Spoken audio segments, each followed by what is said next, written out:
great to see everybody. Hope the preparations are not too crazy. We're almost there.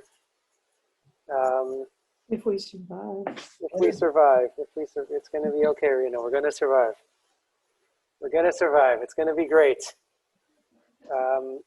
I'd settle at this point for middling to indifferent.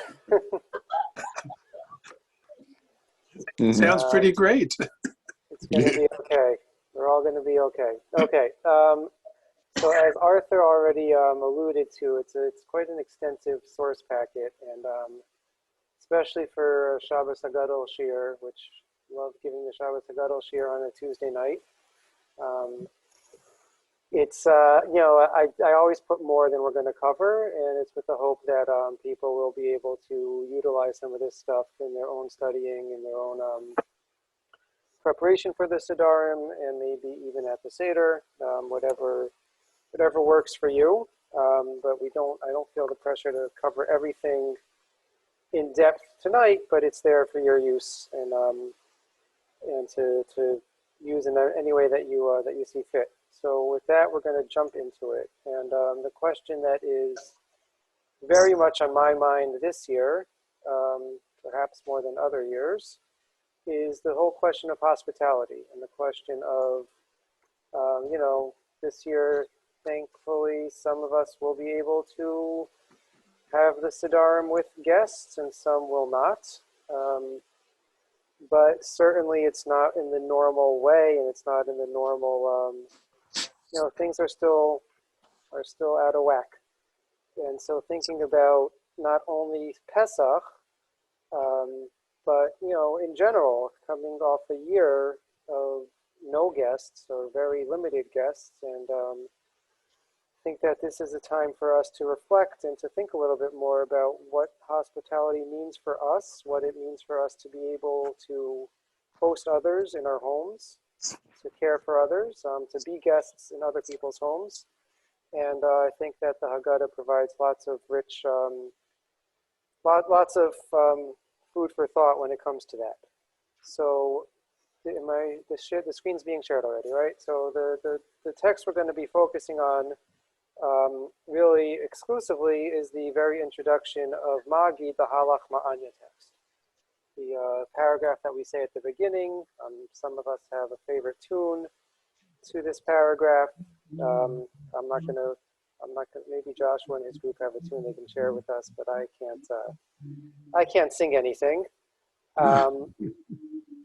So the paragraph is Halach Ma'anya di'achlu avatana be'ar Mitzrayim. Kol dichvin yitev ye'echol, kol ditzrich yitev yifsach. Hashata hacha l'shana haba'a be'aret Yisrael.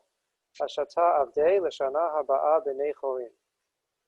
This is the bread of affliction or of destitution that our ancestors ate in the land of Egypt. Anyone who is famished should come and eat. Anyone who is in need should come and partake of the Pesach sacrifice. Now we are here. Next year we will be in the land of Israel. This year we are slaves. Next year we will be free people. What jumps out at you as we read this text, right? In the context of hospitality, of what it means to welcome guests, to be hosts, and in general, any questions, anything that jumps out to you as you think about this paragraph? It's a little late to be inviting guests, especially when people are supposed to make a commitment to a certain house and a certain meal and all of that. It seems strange that way. Okay, so there's a halachic problem. The halachic problem, as we have in source number 2, is just the summary of those of us who are studying Daf Yomi spent a lot of time focused on this. But the Mishnah tells us, and the Rambam quotes it, Ein shochatin et Pesach ela leminuyav. We can only offer the Paschal sacrifice with those who were already designated as part of the Chavurah, as part of the group that are going to participate in it. And the halacha is that the group has to be designated before the animal is slaughtered. When was the animal slaughtered? On Erev Pesach, during the daytime, right? This year, what would be on Shabbos? on Shabbos during the day. So here we are, it's already dark, the stars have already emerged, right? It's past that insanely late time that we're allowed to start our Seder. I think it's 8:07 this year, if I recall correctly. We've already begun, we've already sat down, we've said Kiddush, we've begun the Seder, and now we're inviting guests? How does that make any sense, right? So there's a halachic problem that if our Seder is in fact supposed to model the Korban Pesach, so inviting a guest and adding someone to our group now wouldn't be of any help to anyone. As a child, I was always bothered by that. Mm-hmm. Yeah. Yeah. So halachically, right? Halachically, it wouldn't help because the person you can't add new members to the group at this stage in when the Korban Pesach would have been offered. And just from the sense of, common sense, common decency, you've already begun the meal. Now you're inviting guests. Oh no, I forgot. Let's go see if there's any stragglers in the street, right? Anyone who's really out of their luck couldn't even get an invite before Kiddush. But now we're going to invite them in. It doesn't seem to make any sense. Okay, and all these questions are enumerated in source number 3 in various ways. Does anything else jump out? Anything else strike you as curious or wanting explanation about the halach ma'anya paragraph? Well, it seems like the first part and the second part have nothing to do with each other. How so? Well, it's, we're inviting people, and now we say, now we're here, next year in Israel, this year slaves, next year free people. What does that have to do with inviting anybody? Okay. So what's the connection to the end? Right, so some say it's just kind of like giving us like a very basic roadmap of where we're heading.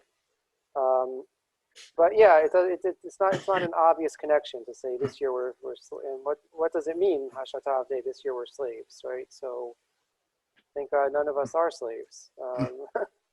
We might feel like we're slaves. But if we're saying next year, I'm sorry. If we're saying next year in Israel, that means we're not. So you didn't. If you're not at the base of Mikdash, you didn't bring. It's not a real Korban Pesach. Right. And should this paragraph be changed now that we have a state of Israel, certainly for those living in the state of Israel? So yes. So what's the connection? What's that connection? Anything else? If you're inviting somebody, are you going to invite them for something nasty like burnt nasty shmur matzah? I mean, Yeah, that seems like that's not exactly hospitality. Right, so that's the question Rabbi Sachs poses, right? What hospitality is it to offer the hungry the taste of suffering, right? Not only is matzah not our ideal food, but, right, there's a lot of discussion about what exactly is matzah, and many are of the opinion that this is what we ate while we were slaves, not only as we were leaving in our haste without time for the dough to rise, but that this was the food that slaves ate, right? Many say it's because it's so difficult to digest, so the slaves wouldn't have to take bathroom breaks as they were out in the fields or building the pyramids, whatever they were doing. It's certainly very simple and very inexpensive. So some say that this is the ideal food to provide for your slave workforce, and this is what we're offering our guests to eat. Right? If it's gonna be a late invitation, why not at least wait till the brisket's on the table, right?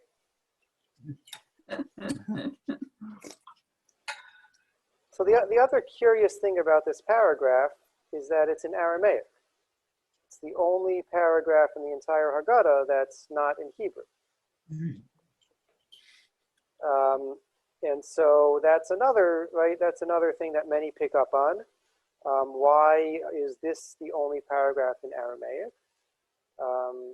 The simplest explanation, so there's a historical fact that this was added at a later time in the history of the development of the Haggadah, such that Chad Gadya is also in Aramaic. It's not the only Aramaic in the Haggadah. But historically, that this was added at a later time when the Jews were already in Bavel, and when the common language was Aramaic. But also that it's if you're extending an invitation, you want to make sure that those receiving the invitation understand what you're saying.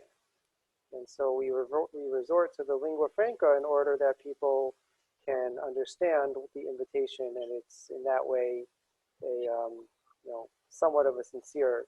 Again, is it really sincere if you're inviting people once the meal has begun? But at least you're doing it in a way that it can be understood by others.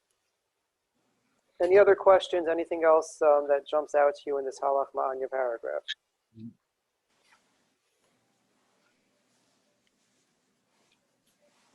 So the two basic questions are, number one, why, halachically, if the Seder is supposed to model the Korban Pesach, so extending an invitation at the beginning of the Seder doesn't benefit anyone, because to be included in the Korban Pesach, one would have had to be designated as part of the group earlier in the day, and certainly well before the beginning time of the Seder. That's number one.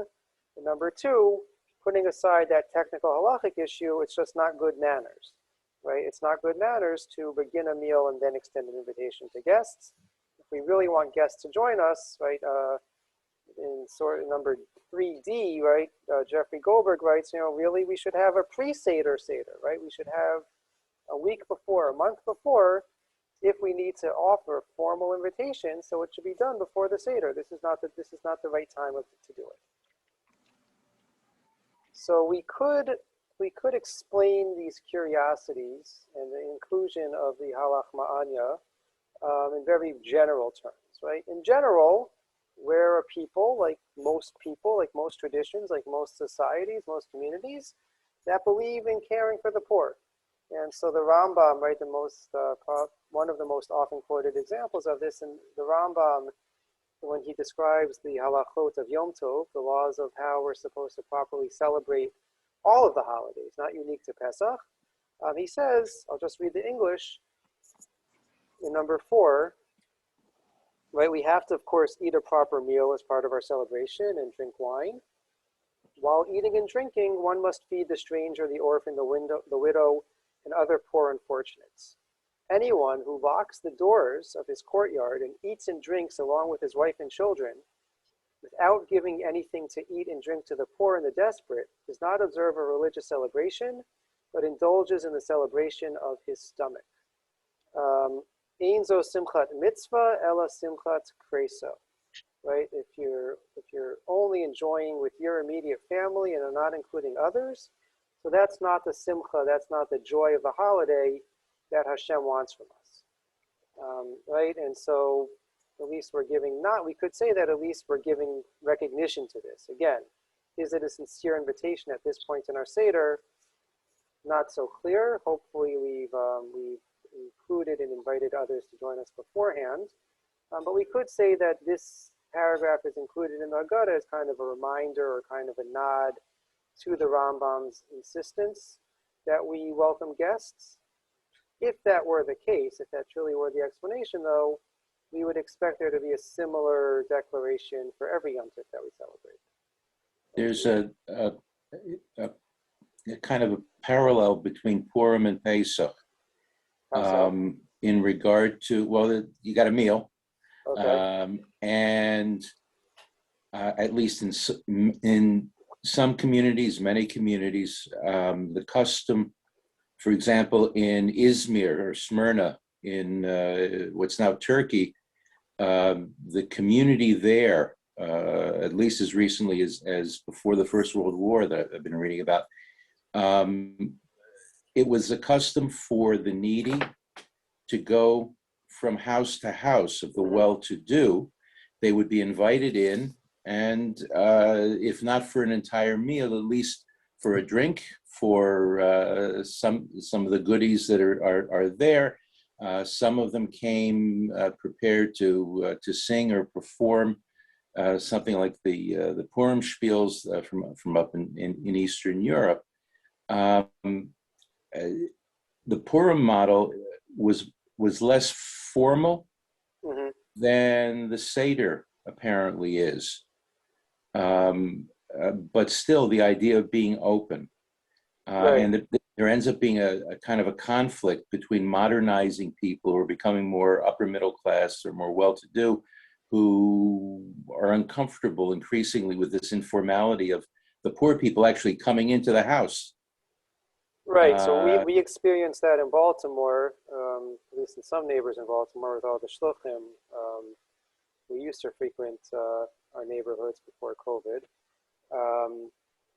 And you know, there's certainly in certain communities, when there's a simcha, they will designate tables for the poor to come and participate in the simcha meal, the wedding feast, and other smachot.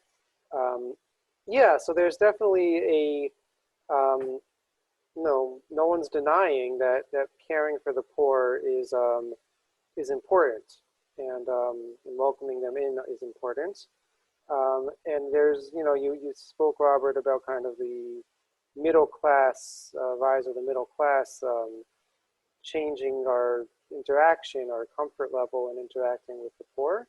Right? Another fact is just sort of the sociology of how we situate ourselves, right? That, you know, when Jews lived in heavily segregated neighborhoods and communities, it was maybe a little bit easier to do that. And that's actually the first train of thought, really, I think, is the true historical development of our Halach Ma'anya piece, comes from the Gemara in Tanit, and that I think plays into this idea as well. So the Gemara is going through and enumerating on various practices of Rav Huna, and commenting and reflecting on what Rav Huna used to do in various situations. And one of the things that Rav Huna used to do, he have a karich lifta, whenever he would enjoy it, sit down for a meal or eat bread, have a patach lebave, v'amar, kol man ditzarich le'eto ditzrich leite v'lecho. Right, that should sound familiar to us. He would open his door and say, anyone who needs should come and eat. Right, just like our halach ma'anya. Kol dichvin yeite v'yecho. Kol man ditzarich leite v'lecho. Exact same words, exact same phrase. Amar Rava, so Rava says about this practice of Rav Huna, who would always begin a meal by opening his door and inviting others.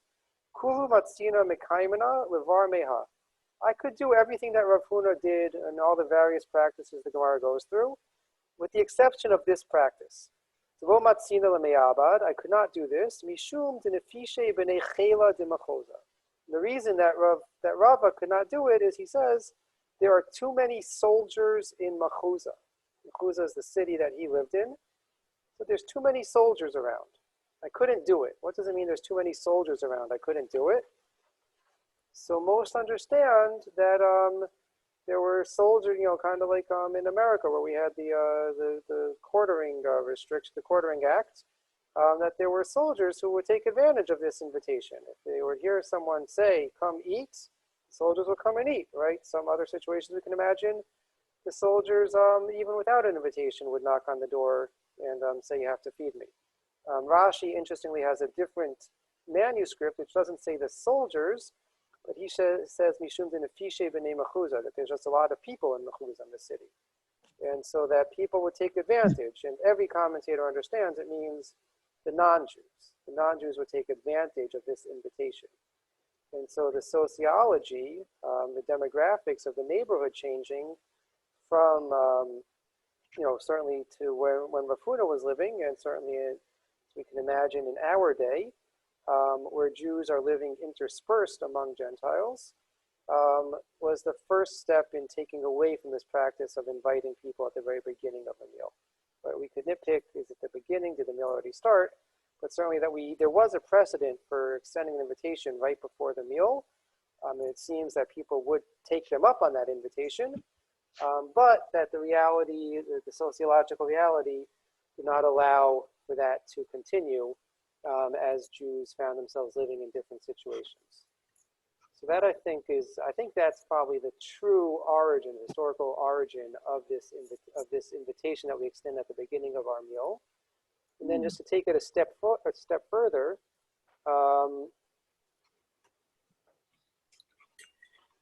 before we get there, the Abud Raham in source number 8 says basically that the reason we do this now, even though it seems to not be the appropriate time, is that we're just kind of remembering what used to be done. Right?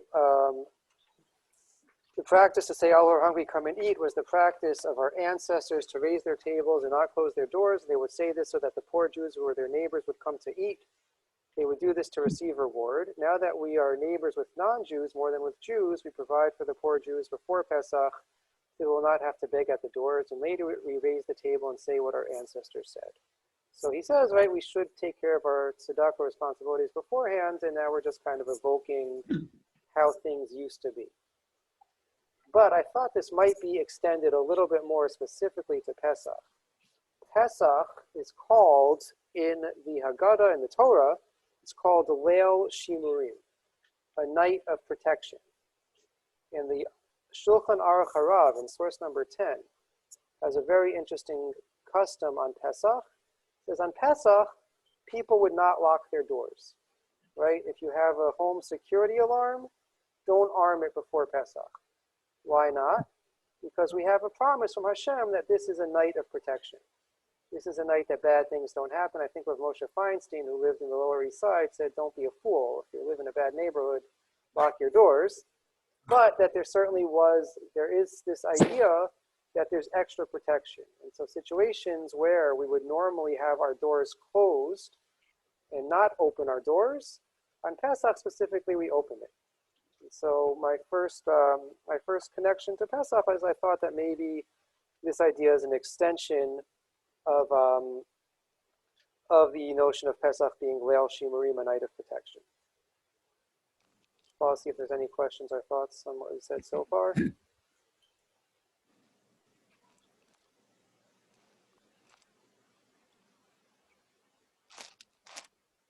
So the final piece on this first development, this first idea, comes from the Shibbolei Haleket. Sorry, from the Tashbetz, the source number 12, and he writes that right, it was the ancient custom to make this declaration. He says, we continue this practice. Anyone who needs to be appointed with us for a Paschal offering should come and be appointed. And if this year we do not have a Paschal offering, next year we will.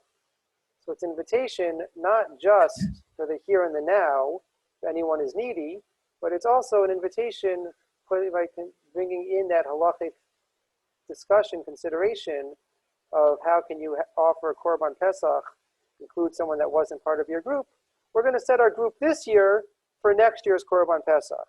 And Judy, to the question, what does this year, we're slaves, next year we'll be free, right? So maybe that's the connection, right? That, yeah, we recognize that the meal we're about to enjoy, or that we've already begun, is not the ideal form, or not the ideal meal we should be eating on Pesach. The ideal meal should be in the Beit HaMikdash with a Korban Pesach, but we're stuck with what we have, and so we offer the hope that next year we'll be able to eat the proper Korban Pesach, and we want to this year make a commitment to include everyone in our group, in our chabura. Okay, that's the first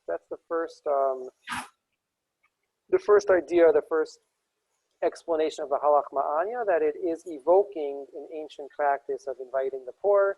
Whatever sociological, economic situation prevented us from being able to do so, maybe on Pesach we want to specifically remember that idea, or we feel emboldened to return to that idea and extend the invitation even at this late stage in the game, because of the unique aspects of Pesach and being a Leil Shimurim, a night of protection. I have recollections of wedding invitations for people living in whether Cleveland or Baltimore or Brooklyn, and the invitations specify that the happy occasion will be celebrated in Yerushalayim, Ir HaKodesh, adjacent to the Har HaBayit, and so on, and then a note, in the event Mashiach does not arrive in the interval, the alternative location will be, and it provides that. Right. So, Right. It's either a test of one's true emunah or a test of how frum someone is, right? But yeah. Okay, again, not delving deeply into it, but the Netziv, picking up on the question of the Korban Pesach issue, says that this just kind of highlights for us the difference, that we certainly model the Seder after the Korban Pesach, but there is a fundamental difference in that we, highlighted by the fact that when it's only a meal over matzah, when it's a Seder as we're enjoying it, so then it's we can include new people late in the game, unlike if it were a true Korban Pesach where we couldn't. Okay, the next approach is brought by Rav Kook. I didn't have the time. I am 1000% confident that if you look in any other Hasidic work, they'll have a similar idea. I don't think this is unique to Rav Kook, but I had his haGadol handy, so that's where I'm taking it from. But certainly it's an idea that I'm sure is expressed elsewhere. He says that we should read the invitation not as an actual invitation for those who are hungry, but as a expression of spirituality or spiritual yearning. So what does he say it means? He says all who are hungry, there are two aspects, right? Number one, the first invitation, anyone who's hungry, he says that's someone who has no connection to God, no connection to Judaism, right? Someone who's totally by the wayside. So they should come and join us. It says even someone who feels the spark though, even someone who is inspired, someone who is connected, right? Part of what it means to be a religious observant Jew is to always want to grow and increase our observance, our connection, our dveikus to Hashem. And that, he says, is what is represented by the second statement, anyone who is in need should come and celebrate Pesach with us. Specifically Pesach, because one of the unique halachot of the Korban Pesach is it has to be eaten al hasova. It has to be eaten when you're already full. Right? We're not eating it to fill our stomachs. We're eating it because it's a mitzvah that God gave us. And so even someone who's already full has to eat the Korban Pesach. He says even someone who has a beginning of a spiritual life, a beginning of a connection, right? Even so, you have, right, Pesach represents that adding on more and striving for more and wanting to do more. So he says that's why we have those two phrases of kol dichvin yeteve echol, kol ditzrich yeteve yifsach, right? That it's number one, the first level is for those who have no sense of ruchnius, no sense of spiritual connection. So let them come and eat with us and hopefully be inspired. And once that inspiration comes, so then they should continue to want to grow. And that's what's represented by Yitzhak, by the Pesach. And so it's there's no issues with an insincere invitation. There's no issues with not paralleling the Korban Pesach. It's all about our spiritual striving and our spirituality. Again, I'm sure that there are other Hasidic works who give similar takes. I just had Rav Kook readily available, so that's where I took it from. But it's a nice idea to reflect on, right? Providing, when we think about providing for others and for ourselves, obviously we need to provide physical sustenance, but we also need to be sure that we're providing spiritual sustenance and spiritual care as well. And so Rav Kook points us in that direction. Another approach, I titled it Remove the Question. I don't think that's a great title for this approach. But this comes from what's Perush Kadmon. It's an old medieval commentary. No one knows who the author is. It seems to predate Rashi. So we're talking 9th, 10th century. Very, very early commentary on the haGadol. So he says, does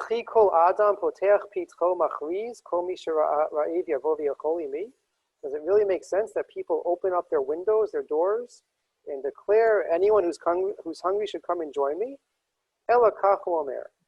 Rather, we have to reinterpret it. Kol adam shehir iv atzmo be'erev Pesach, lefi she'asur lit'om shum davar mechamesh sha'ot u'lamala, k'dei she'yikanes la'afilat matzah keshu ta'aveh. He says, right, we have this every year, but it's highlighted this year, where we can't eat too much Erev Pesach, even though Erev Pesach this year is on Shabbos, and we have a halachic requirement on Shabbos for Sudash Leishit to eat the third Shabbos meal. We can't eat that meal too late in the day. Right? First, there's the question of lechem mishnah. Do you have to have bread, or can you even have a meal with bread if Sudah Shlishit has to be after Chatzot, after midday? But we have to, right? We can't eat our Sudah Shlishit too close to the end of Shabbos, too close to the beginning of Yom Tif, because we're afraid that it will ruin our appetite for the Seder. So the halacha is that we're supposed to not eat a lot Erev Pesach. We're supposed to enter the Seder hungry. We're supposed to enter it. So he says that when we say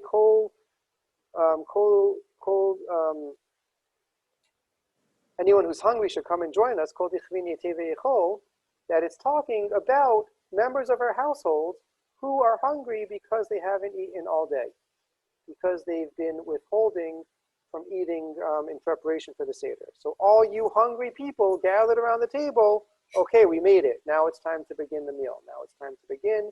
We made it. I recognize everyone's hungry. Let's start telling the story of Pesach. And similarly with Kol Yitzchak V'Yifsach, he gives a similar sort of explanation. And based on different Talmudic sources, he says, Hakol Re'uyin Sheyu Aniyim Etzel HaPesach. Everyone, when it comes to the Korban Pesach, should be like a poor person. Meaning what? Meaning that it's ideal to enjoy and to have the Korban Pesach with a large group.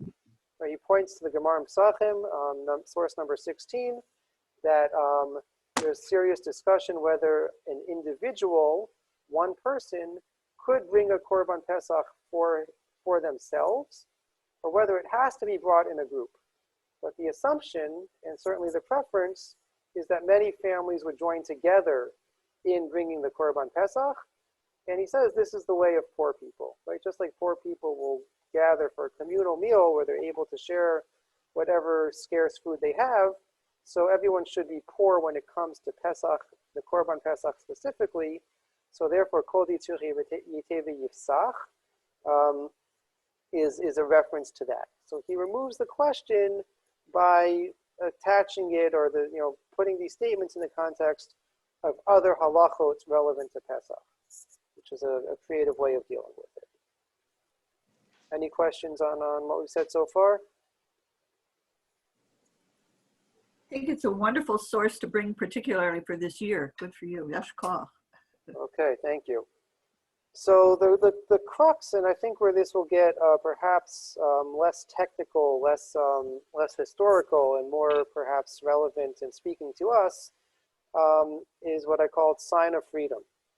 So again, many people offer this explanation. We'll start with, it's brought in the name of Rav Yaakov Meir Padwa, who was the head of the Beis Din in Brisk. And so he says, right, he brings the question also that this is not the proper time to extend invitation. And so he says it's not a real invitation. It's not sincere, right? If we were going to invite people to join us in Pesach for the Seder, we should have invited them a while ago. So why are we making a declaration of invitation at this time? It's not only directed to guests. Yes, if there is someone who's still in need, they can come and join us, but this wouldn't be the proper time to invite them. Ella, Kevan, Shevelel Pesach, Mitzvah Laharbot B'Simanei Cherut, Amirazu L'Da'ato Minimusei Cheruti. Since it's a mitzvah on Pesach, to show ourselves as free people, right? So much of what we do at the Seder is to demonstrate, right?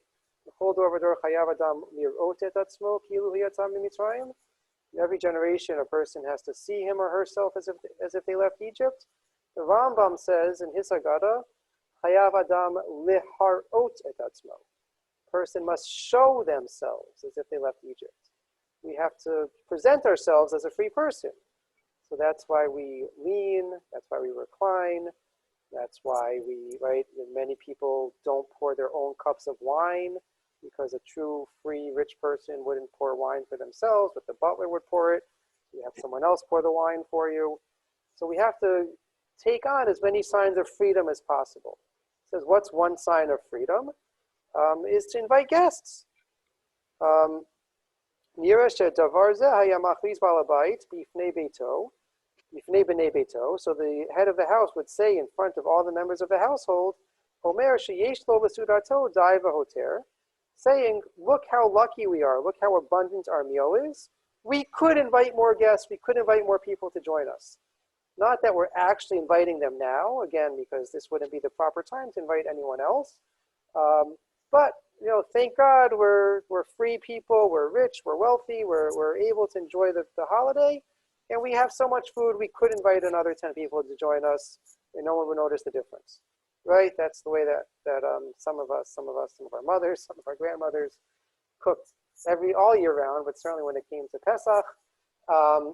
And so he says it's a sign of freedom. It's a sign that we are b'nei chorin, that we're able to make such a declaration this late in the game, right? That you didn't cook exactly enough food for whoever's joining you, but you could say anyone who wants to could still come and join us. And then we have a whole bunch of contemporary hagadot that bring stories from the Holocaust to illustrate this point. And I'll just read in source number 19 the story that Rabbi Sachs brings, quoting from Primo Levi. I'm in the second paragraph of source number 19. In his book, If This Is a Man, he describes his experiences there in Auschwitz. According to Levi, the worst time of all was when the Nazis left in January 1945, fearing the Russian advance. All prisoners who could walk were taken on the brutal death marches. The only people left in the camp were those too ill to move. For 10 days, they were left alone with only scraps of food and fuel. Levy describes how he worked to light a fire and bring some warmth to his fellow prisoners, many of them dying. He then writes, when the broken window was repaired and the stove began to spread its heat, something seemed to relax in everyone. At that moment, Tawarovsky, a Franco-Pole of 23 who had typhus, proposed to the others that each of them offer a slice of bread to us three who had been working, and so it was agreed. Only a day before, a similar event would have been inconceivable. The laws of the concentration camp said, eat your own bread, and if you can, eat that of your neighbor. Left no room for gratitude. It really meant that the law of the lager of the concentration camp was dead. It was the first human gesture that occurred among us. I believe from that moment can be dated as the beginning of the change by which we who had not died slowly changed from Hafling, prisoners, to men again. Sharing food, Rabbi Sachs concludes, is the first act through which slaves become free human beings. One who fears tomorrow does not offer his bread to others, but one who is willing to divide his food with a stranger has already shown himself capable of fellowship and faith, the two things from which hope is born. That is why we begin the Seder by inviting others to join us. Bread shared is no longer the bread of oppression. Reaching out to others, giving help to the needy, and companionship to those who are alone, we bring freedom into the world, and with freedom, God. A very powerful articulation of this, but that it's not right. It's a sign of freedom.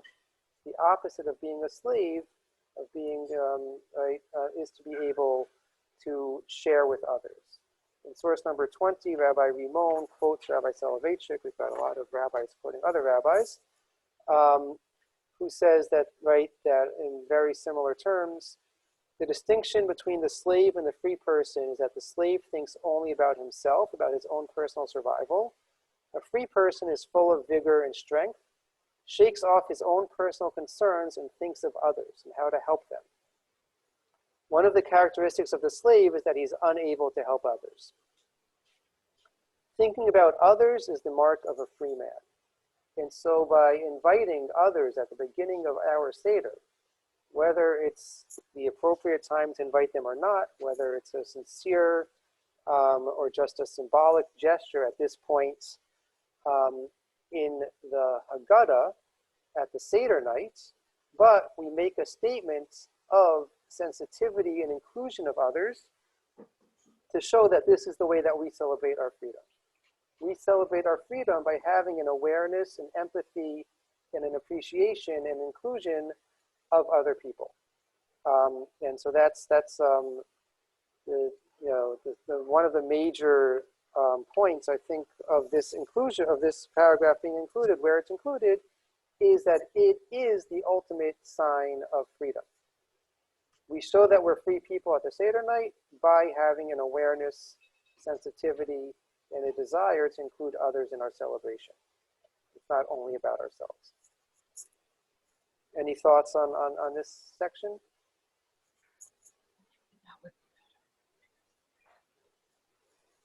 This reading, of course, assumes that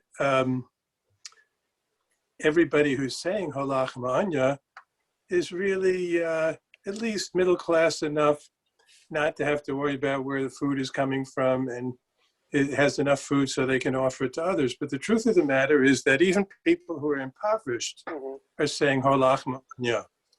So what would it mean for a person who's truly impoverished, who says, Halach Ma'anya, this is my poor bread, this is all I have, this is what I eat 365 days a year. So that would mean something different. So it's also then a statement by somebody who's impoverished that even when they have nothing or almost nothing, they are willing to share it with those who are in need. Right, beautiful. So if you go back to source number 18, Erica Brown brings a story from the Holocaust that very much emphasizes that point, that right to share even the little bit that you have. It's also alluded to in the quote from Rabbi Soloveitchik that Rabbi Rimon brought in source number 20, I think it was. Yeah, in source number 20, that the very nature of matzah, right, is that we always break it up in order that we can share with others. So right, so the point is even the poor, even those who are objectively poor, right, on Pesach, right, show that my sign of freedom isn't defined by how much money I have, but by my ability to think of others who might be even more desperate than me, or to have a desire to connect with others and to include others in my celebration, even if I can't offer much, right? Even if the invitation's coming at a bad time, and even if we really don't have that much to share, right? That it's about the company and it's about the gesture, perhaps more than it is about what we're actually able to provide. So that's a beautiful way to wrap this section up. And I think it's also a nice transition to the next approach, which Rabbi David Silber brings. And he focuses on the second phrase of invitation, Kol ditzriche teve yifsach. Anyone in need should come and celebrate Pesach. He says that Yifsach, Pesach, doesn't only mean the Korban Pesach, but he says, I'm going to read from the second paragraph of Rabbi Silber, number 22. Alternatively, the term V'yifsach could be understood as an invitation to stay and linger at the Seder. Most commentaries understand the word Pesach to mean Passover, as when God saw blood marking the Israelite homes during the plague of the firstborn. But some claim that Pasach, or Pesach, means lean, or protect, implying that God did not skip over the Israelite homes, but rather hovered above them in protection. He mentions the Ibn Ezra, who connects it to the word piseach, which is someone who is injured, who's lame. When we invite the needy to come and make Pesach, we're not inviting them to eat and leave, but rather to be poseach, to hover with us. That is, to join us for the duration of the ritual and participate fully in the learning, the singing, and the celebration. So it becomes an invitation not only that we're concerned that people should have what to eat, shouldn't starve on Pesach, but that they really should be full participants, right? And even if they don't have money, recognizing that their presence, that their inclusion, everyone has what to contribute to our Pesach experience. And our experience is richer the more people are able to include, right? And source number 24, very much along these lines, right? This is a Mishnah from Pirkei Avot that we tend to focus on the second part of it, which is I want to say the famous Mishnah, Al Tarbesi Cha'im Aisha, that we're warned against having too much conversation with women. That's understood, right? We spent a lot of time over the years on that piece of the Mishnah. But the beginning of the Mishnah is, Yehi beitcha patuach lirvacha, your home should be open wide, v'yu aniyim b'nei veitecha, and the poor should be members of your home, right? That when we think of who's included in our household, it's not just our immediate family, but it's that the poor, those who are unfortunate, those who need our physical and financial support, aren't just the schnorrers that we give whatever they need and send them on their way, but they should be b'nei bayit. That when we do tzedakah, when we include those less fortunate, it should be in a way that they feel that they're part of the experience with us, that they're full members of the household. Obviously not family members. Hopefully our family members aren't the poor that we need to care for, but that those who are poor are b'nei bayit with us, that they're able to feel comfortable, they're able to participate fully in the conversation, to share their perspective, to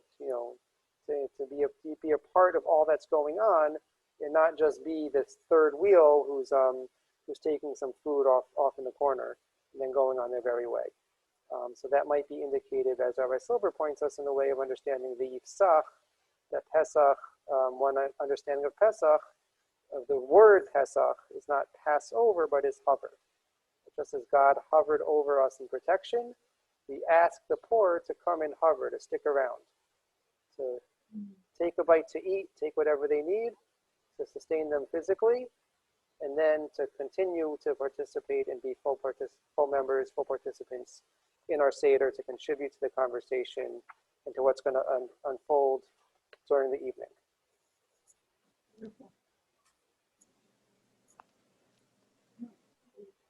Okay, the last, I skipped over it, sorry. The last section on understanding Halach Ma'anya, I titled Expressions of Core Values. And the first core value that I see expressed, it comes from Rabbi Soloveitchik's Haggadah, where he says that we begin the Seder by extending an invitation.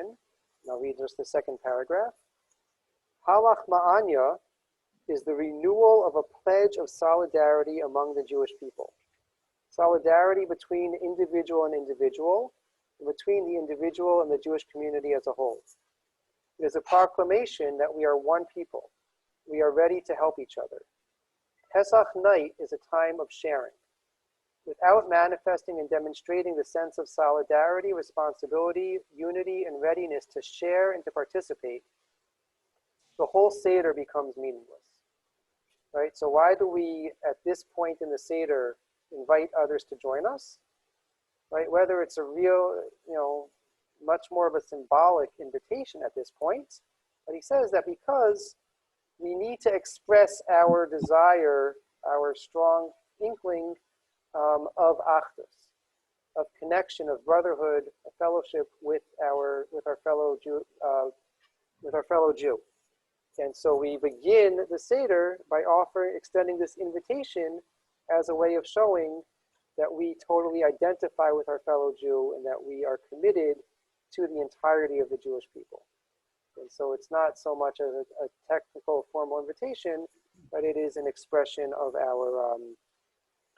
our core value of achdus, of connecting with the entire Jewish people, wherever they may be found.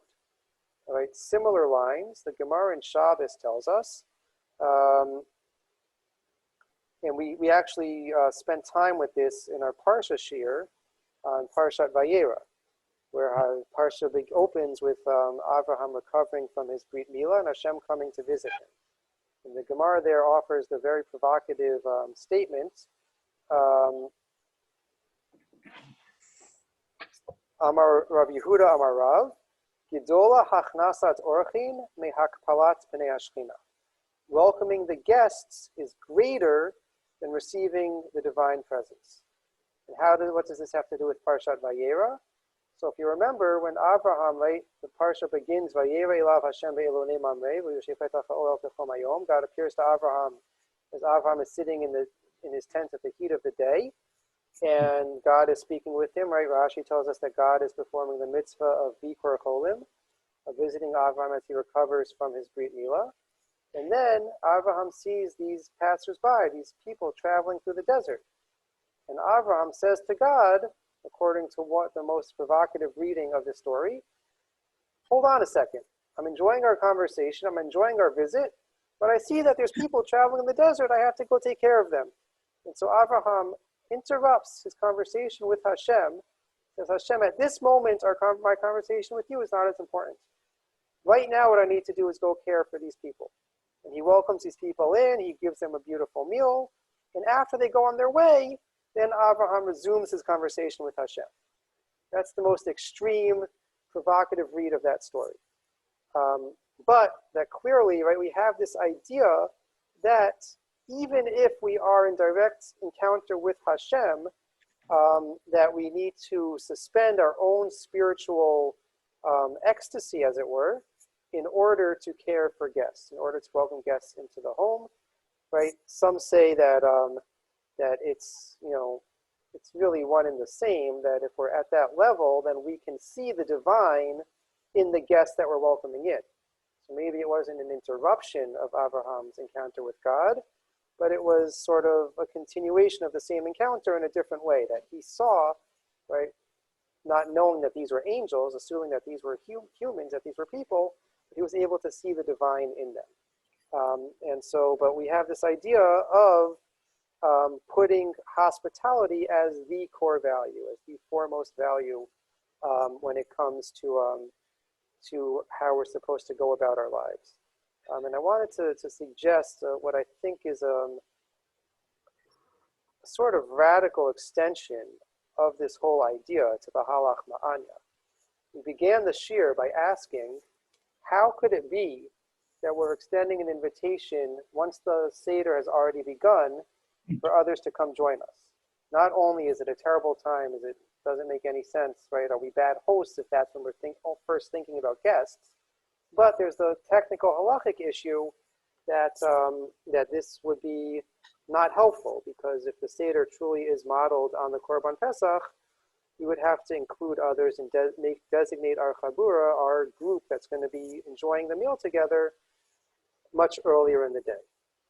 And so perhaps the most radical way that we could bring all these things together is to say that maybe we're making a statement that sometimes our values are going to be in conflict with halacha, right? And sometimes, right, obviously we want to fulfill halacha and meet our halachic requirements, but there are times when there's a real conflict. And if there's a real conflict, right, what are we going to do? So with everything that we've said so far, perhaps we might extend it to say that we are inviting poor to join us at a time which is halachically not helpful to them, to say that halachic questions aside, if there's someone in need, if there's someone who still doesn't have a place for Pesach, so we want to invite them in and ask them to join us and deal with the halachic questions later. Or put the halachic question, right? Most radically put the halachic questions aside, right? There's other areas where similar tensions come up, right? Just to, right, one very common question, expression of these conflict, of these values coming into question, into conflict, is the question of, can I invite someone who's not religious, who's not observant, to join me for a Shabbos meal? Right? Someone who I know is going to drive in their car to get there, who's going to violate Shabbos in order to come to my home. So that would make me in violation of Lifnei Iver Lo Titem Nichshol, of putting a stumbling block before the blind. I didn't invite them to come to my house, so maybe they'd stay home and go to sleep early that night, and they wouldn't be driving their car. They wouldn't be over any malachot on my behalf. So maybe it's better that I shouldn't invite them, right? Some say, well, you can invite them, but you need to at least give them the option of staying over. Some will take it so, they'll make a bed, they'll make sure the guest room is truly ready for guests and that the person understands that they have a warm and open invitation to stay the night if they'd like to stay the night, but then you don't need to push it any further.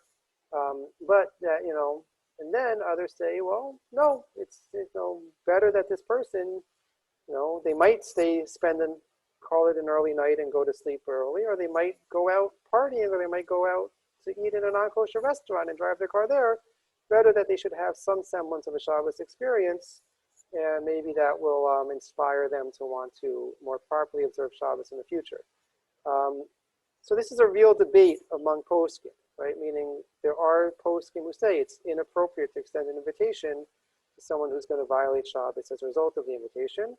That from Jews should have no part in encouraging Chilul Shabbos of others. Others who say, no, it's better that we give them a taste of Shabbos, and hopefully that will be the building block towards a greater connection. That's one area. Another classic case where we see a true conflict is the question, again, in context of Shabbos, are you allowed to violate Shabbos in order to save the life of someone else? So here it's perhaps for our modern sensibilities even more troubling, because halacha says certainly for a Jew, we can, we should, we must violate Shabbos. But the rationale is, Chalel alav Shabbat echad, kedei sheishmor Shabbatot harbei. Violate one Shabbos to help this person out in need, right? Someone who's in physical, medical danger, in order that they'll be able to keep many more Shabboses in the future. But that means that we can't do it for someone who's not obligated to keep Shabbos. So for a non-Jew, halacha says that we're not allowed to violate Shabbos to save them. And so there's all sorts of ways that we work around it, right? The most common explanation is that we say it's allowed mishum eva, that in order to avoid any animosity that might arise, any retribution against the Jewish community that might arise, if word gets out that these Jewish doctors, these Jewish people are only helping their own and not helping others, so therefore, because of the public relations concern, we're allowed to, and perhaps even obligated to help non-Jews as well. And certainly a Jewish doctor is obligated certainly under the rubric of Eva to treat non-Jewish patients as well. But there's others who say that more fundamentally, that because we value life and we value the life of others and of our community, we value being a part of a greater community than just the Jewish community, but of a broader society, that we need to re-examine or put the value of human life as a priority over the technical halachic issues, and work out the halachic issues later when there's someone not in immediate danger in front of us. So this idea of our core values having the ability to, I don't want to say trump halachic concerns, but to put halachic concerns in the background, or to reckon with the halachic concerns after the fact, is not unique, is not new to what I'm suggesting in the read of Halach Ma'anya, but it might be an interesting way in which we think about Halach Ma'anya.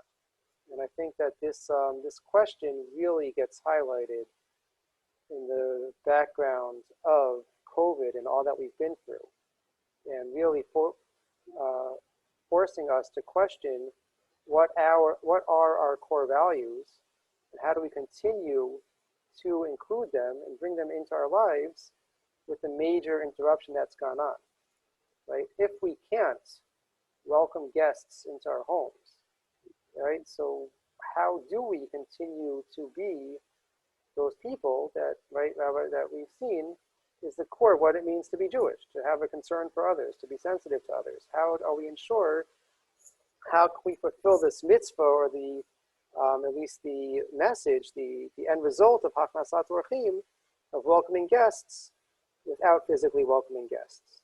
So this Halach Ma'anya, with all the different interpretations that it has to offer, I think is a really rich way to think about this, right? That even though life has been radically interrupted, we can't do things in the normal way that we would go about doing them, it doesn't mean that it's any less important, or that it's any less primary to who we are and how we should be celebrating, what we should be thinking about. just forces us to get more creative and think about things in perhaps different ways. That's, I think, the key takeaway from what I think we should all be thinking about and focusing on as we prepare for Pesach this year, in the very large shadow cast by COVID and the ongoing pandemic. Before the final source, I'll pause and see if there's anyone who has any thoughts or questions, reflections on what we said so far. I would like to ask a question about the very end of Halach Ma'anya, which I think is related to some of the things we've been talking about. Well, after we say, this year we are slaves, next year we will be free.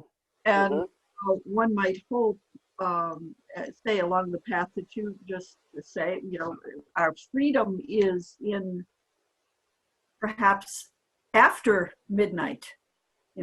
After midnight, we are free to praise Hashem. We're free to think about how we can do something different. We are free at that point. Our imaginations are more free to imagine a new way to live and so on, in the way you were speaking. Why do we have to wait until next year to be free? So then I was thinking the parallel to it, because next year we will be free because we'll be in Yerushalayim and we will be in our land and we will really feel totally free there. So I just wanted to add that into the core values, especially for our shul, that it is so important. And therefore, one of the things one could do is welcome shluchim, because it'll give somebody else a better foothold in Haaretz. Beautiful. Thank you. Thank you, Ann. Very nice. Okay, so as the final source and kind of what I'll call the Musar source in this whole thinking about how we can continue to perform Haknasat Orchim and continue to be committed to that core value comes from Jeffrey Goldberg in the New American Haggadah. I'll pick up in the second paragraph where he says, so we are left with an uncomfortable question. Is the Haggadah being cruel? Right? Meaning we just extended an invitation at the wrong time to extend an invitation. It doesn't make any sense. Is it being cruel or merely disingenuous? How, as we fill our bellies with brisket, can we mourn the existence of hunger in the world and not feel like hypocrites? The Haggadah, of course, might be making a point at our expense. Could it be teaching us that this night, in one crucial way, is just like all other nights? On all other nights, we eat to satisfaction without a thought for the hungry stranger. Tonight, we speak of hunger, but do nothing to alleviate it. In Judaism, it is not the thought that counts, but the deed. Is the Haggadah telling us to get up right now from this table and find a hungry person to feed? Right? That we talk about this night being different than all other nights. But really, is it? Right? Really, if we're only thinking that there might be other hungry people around, there might be other people in need once we've already begun the meal, so maybe we're not so different tonight than other nights, he's saying. And maybe we need to take that lesson to heart. If we truly want Pesach, right, as you said, Anne, why is it only next year that we're asking to be free? Right? If we truly want to be free, if we truly want to have the sensitivity and awareness of others, so it can't be next year we'll be free. Next year we'll enjoy the Korban Pesach with others. We'll invite them to be part of our group. But it has to be right now, right? It has to be here and now. And so obviously it's with the hope that we're able, in whatever way is safe and comfortable and responsible, to welcome others to our Siddharms, ensure that others have the proper Pesach experience, even if it's not safe to invite them into our homes this year, but to provide and to help, but to really think about if this is something that is so important and so central to who we are as a nation, as a community, as individuals, so are we doing what we have to be doing in order to express that and to give true expression and true performance of Haknasat Orchim? think that's the takeaway message of halach ma'anya, and this very odd invitation that we extend at the beginning of the Seder, once the meal is already formally begun, and it's the totally wrong time to extend an invitation. It's to be able to reflect on what is hospitality in our lives. How do we welcome others in, right? Has this year, it's been a difficult year in so many ways, right? And are we going to just kind of get comfortable having lived in our bubble, not having to worry about pulling out the fancy dishes and putting on a show and making things nicer for others, right? It's very easy to just, eat every meal in our pajamas around the kitchen table with the TV going or whatever. And does it truly pain us to not be able to welcome others in and to perform Hachnasat Orchim in the way that we know it has to be done? And so that's the challenge I want to leave us with in our own families, for ourselves, and for our community, is in this year where our core values have been shaken and have been challenged in such fundamental ways. Let's be sure that we don't forget about them and let them slide by the wayside, but let's really use this Pesach to commit ourselves to enacting them and living up to them and living up to the values that we express to be our true values. Let's not let there be any questions about this next year. We prepare for Pesach. That's all I got. That's a lot. Thank you. Yasher Shukov, Rabbi. All right. It's great to see Rabbi, everybody. thank you. Again, reminder, Night. if you haven't, I think everyone here has, it's a moot point here. But the deadline for Mechiras Chametz forms is tonight at midnight. So if you haven't done it, anyone that still needs to, please let them know, remind them, and have a wonderful Pesach. Hope to see everyone again real soon. You Bye for too. now. Yeah, everybody. Like Thank some you. man. Peace and math. Math, everybody. Oh, all right.